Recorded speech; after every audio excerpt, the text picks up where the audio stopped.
उर्मिला देवी का एक बेटा आनंद और बेटी सोनिया थे। सोनिया आनंद से बड़ी थी। उसके 2 बच्चे थे, जबकि आनंद की शादी को अभी 2 साल ही हुए थे।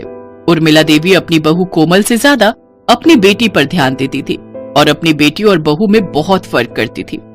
इसी बात का फायदा सोनिया भी उठाती रहती थी। नए साल की स्कूल की छुट्टियां चल रही थी, इसीलिए सोनिया रहने के लिए मायके आई हुई थी। मम्मी, गाजर का हलवा खाने का बहुत मन हो रहा है, प्लीज आज बनाओ ना। और नानी, मुझे तो बर्गर खाना है, चीज वाला। नानी, मुझे तो भटूरे छोले खाने हैं। हाँ हाँ, सब मिलेगा। अभी तुम्हारी मामी को बोलती हूँ।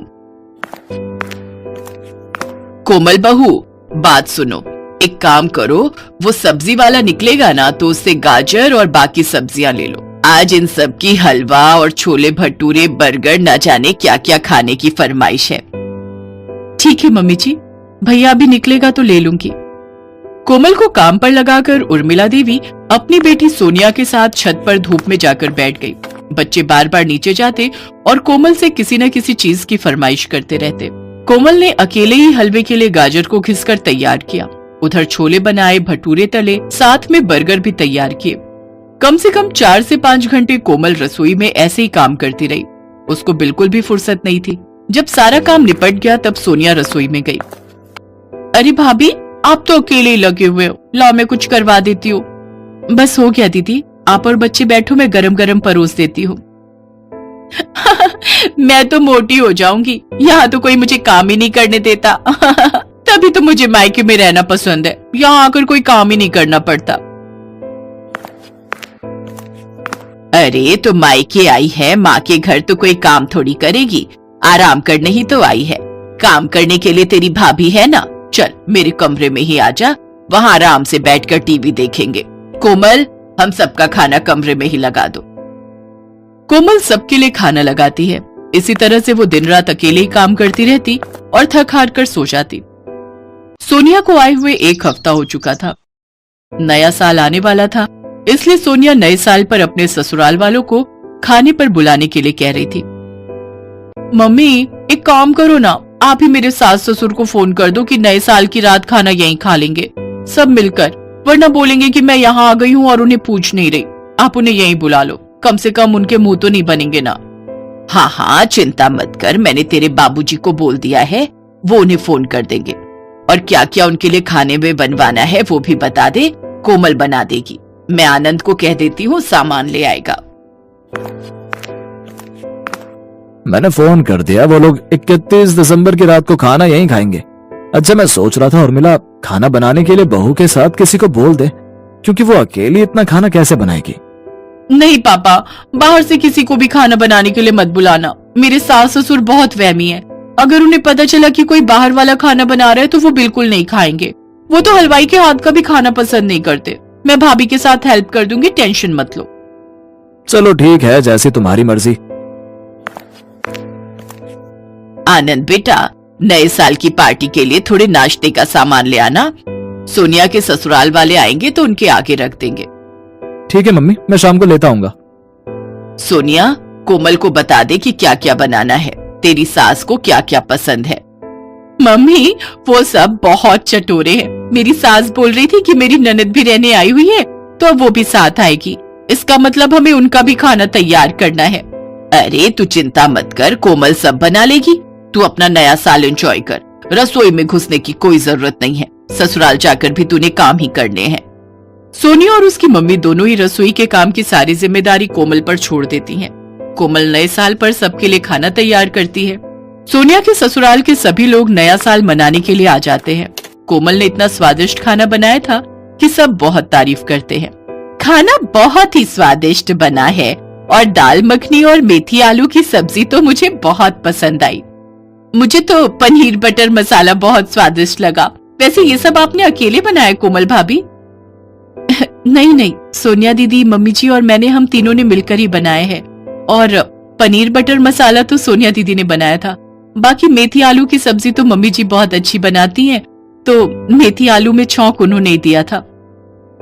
कोमल की बातें सुनकर उर्मिला देवी और सोनिया दोनों की आंखें शर्म से झुक जाती हैं, क्योंकि वो जानती थी कि उन्होंने ऐसा कुछ भी नहीं किया था। उन्होंने कोमल का काम में कोई हाथ नहीं बटाया था।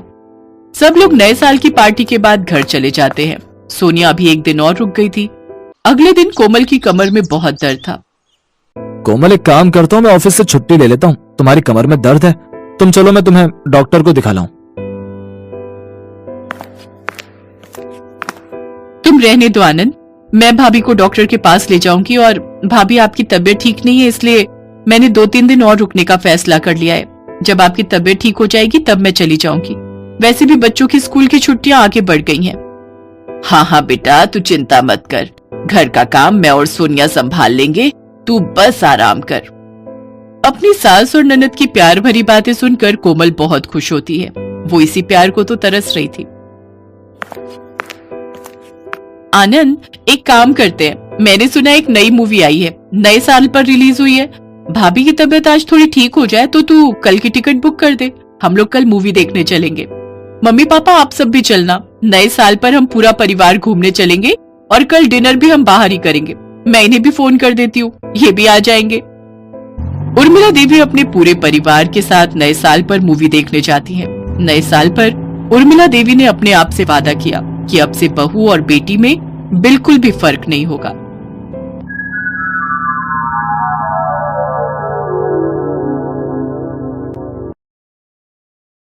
रामपुर गांव में 2 भाई कमल और मदन रहते थे। दोनों अच्छे परिवार से थे, लेकिन दोनों एक दूसरे से अलग थे और दोनों का व्यवहार एक दूसरे से बिल्कुल अलग था। कमल का रंग गोरा था और वो काफी स्मार्ट भी था। इस चीज का उसके अंदर बहुत घमंड था। वहीं मदन का रंग सांवला था। वो दिल का नेक और काफी ईमानदार लड़का था। दोनों ही अपनी माँ को बहुत प्यार करते थे और अब दोनों की उम्र शादी लायक हो जाती है। एक दिन उनकी माँ को उन दोनों की शादी का ख्याल आता है और वो उन दोनों से बात करती है और बोलती है, कमल, मदन, अब तुम दोनों बड़े हो गए हो, मुझे लगता है अब तुम दोनों की शादी कर देनी चाहिए और मैंने तुम दोनों के लिए लड़कियां भी ढूंढ ली हैं। अरे माँ, मुझे तो मेरे जैसी ही लड़की चाहिए, जो दिखने में सुंदर और गोरी हो। हाँ हाँ, क्यों नहीं, मैं अपने बेटे के लिए सुंदर सी ही बहू लाऊंगी। माँ, जैसा आपको ठीक लगे वैसा कीजिए। आप जो भी लड़की पसंद करेंगी मैं उसी से शादी कर लूंगा, पर अभी मुझे देर हो रही है, मुझे ऑफिस जाना है।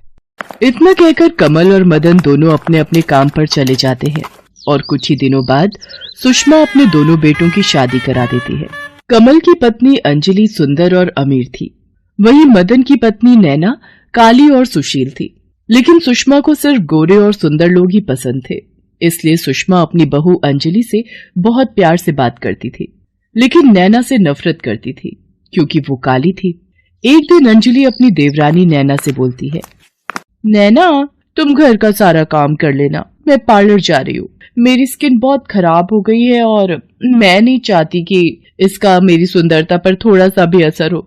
अब तुम तो काली हो, तुम्हें इतना फर्क नहीं पड़ेगा, लेकिन मैं अपनी स्किन को खराब नहीं होने दे सकती। ठीक है दीदी, आप जाओ, मैं घर का सारा काम संभाल लूंगी। अंजलि इतना बोलकर वहां से चली जाती है और नैना घर का सारा काम करने लगती है। तभी उसकी सास नैना को आवाज लगाती है, अरे नैना बहू, इतना समय हो गया, आज खाना मिलेगा या भूखा ही मारेगी हम लोगों को? जी माँ जी, अभी लाती हूँ। थोड़ी देर बाद नैना सबके लिए खाना लेकर जाती है। जैसे ही सुषमा खाना खाती है तभी वो गुस्से से चिल्लाती है, छी छी छी छी, अरे नैना, कितना गंदा खाना बनाया है। मेरा तो मन ही खराब हो गया ये खाना खाकर। अरे क्या हुआ माँ जी, आप ऐसे क्यों बोल रही हो? ऐसे ना बोलूं तो कैसे बोलूं, खाने में कितना नमक और मिर्च भरी हुई है। ऐसा खाना तो मैं गली के कुत्तों को भी ना खिलाऊं। चल जा यहाँ से और ये खाना गली के कुत्तों को जाकर खिला दे। पूरे घर का सत्यानाश कर रखा है। बेचारी नैना सास की जली कटी बातें सुनकर आंखों में आंसू लिए वहां से चली जाती है और दोबारा खाना बनाकर लाती है और खिलाती है। उसके बाद घर का सारा काम करके अपने कमरे में जाकर बैठ जाती है। शाम को जब मदन आता है तो वो नैना को रोता हुआ देख उससे पूछता है, अब अरे नैना, क्या हुआ, तुम रो क्यों रही हो? कुछ नहीं मदन जी, बस मम्मी पापा की याद आ रही थी। अरे तो इसमें रोने वाली क्या बात है? उनकी याद आ रही है तो उनसे मिलने चली जाओ। अगर मैं मम्मी पापा के पास चली गई तो यहाँ घर कौन संभालेगा? तुम परेशान मत हो अंजलि, भाभी है ना, वो संभाल लेगी 2-3 दिनों के लिए घर। नैना और मदन एक दूसरे से बात कर रहे होते हैं। इतने में ही उनकी ये बातें अंजलि सुन लेती है और घर में हंगामा मचा देती है और चिल्लाते हुए घर में सबको बुला लेती है। मम्मी जी, कमल जी, कहाँ हैं आप लोग? अब बस बहुत हो गया, मैं नहीं रह सकती हूँ इस घर में। अंजलि की आवाज सुनकर सभी लोग हॉल में आ जाते हैं और सुषमा उससे पूछती है, अरे मेरी प्यारी बहू, क्या हुआ?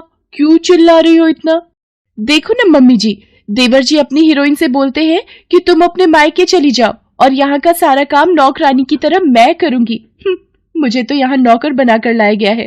अरे अंजलि भाभी, आप झूठ क्यों बोल रही हो? मैंने तो ऐसा कुछ भी नहीं बोला। बस बस देवर जी, रहने दो, बहुत हो गया। कमल जी, आप सुन लीजिए, मैं इस घर में अब एक पल भी नहीं रह सकती। मुझे अभी के अभी इस घर से जाना है। अंजलि बहू, ऐसे मत बोलो, ये तो है ही गवार। ऊपर से जब से ये कल्लो इसे मिली है तब से इसका दिमाग पता नहीं कहाँ चला गया। घर में लड़ाई हो जाती है। सुषमा जैसे तैसे करके अपनी बहू अंजलि को जाने से रोक लेती है और सब अपने अपने कमरे में चले जाते हैं। धीरे धीरे अंजलि और सुषमा का अत्याचार नैना पर बढ़ता ही जा रहा था। घर का सारा काम करने के बाद भी सुषमा और अंजलि उसके साथ मारपीट करते थे। धीरे धीरे कुछ महीने बीत जाते हैं। सुषमा की दोनों बहुएं प्रेग्नेंट हो जाती हैं। एक दिन सुषमा बाजार जा रही थी, तभी रास्ते में उसका एक्सीडेंट हो जाता है, जिससे सुषमा का एक पैर टूट जाता है, जिसकी वजह से वो चल फिर नहीं सकती थी। एक दिन आधी रात को सुषमा को प्यास लगती है। वो अपनी बहू अंजलि को आवाज लगाती है, बेटा अंजलि, एक गिलास पानी दे दे, बहुत जोर से प्यास लग रही है। अरे बुढ़िया, इतनी रात हो रही है, तुझे चैन नहीं है? जब देखो तब कुछ न कुछ मांगती रहती है, परेशान कर दिया है। पता नहीं नैना तेरे ये अत्याचार कैसे झेल लेती है। उसकी जगह मैं होती तो तुझे कब का धक्के मारकर बाहर निकाल दिया होता। अंजलि के मुंह से ये बात सुनकर सुषमा को बहुत बड़ा झटका लगता है। वहीं दूसरी तरफ सुषमा की आवाज सुनकर नैना उसके लिए पानी लेकर जाती है और अपनी सास को पानी पिलाती है। नैना उसकी इतनी सेवा कर रही है, ये देखकर सुषमा को खुद पर बहुत गुस्सा आता है और वो रोते हुए नैना से कहती है, नैना बेटा, मुझे माफ कर देना, मैंने सिर्फ तेरे रंग की वजह से तुझसे नफरत की। मैंने सिर्फ तेरे रंग को देखा, तेरे अंदर की सुंदरता को तो देख ही नहीं पाई। मैं तुझसे हाथ जोड़कर माफी मांगती हूँ, मुझे माफ कर दे। अरे माँ जी, कैसी बात कर रही हैं? आप मेरी माँ हो और माँ अपने बच्चों से हाथ जोड़कर माफी नहीं मांगती, उनके हाथ सिर्फ आशीर्वाद देने के लिए होते हैं। नैना अपनी सास को माफ कर देती है। दोनों अब बहुत प्यार से रहने लगती हैं। ये सब अंजलि बर्दाश्त नहीं कर पाती और वो अपने पति के साथ वो घर छोड़कर चली जाती है। उसके बाद उस घर में वो तीनों खुशी खुशी रहने लगते हैं।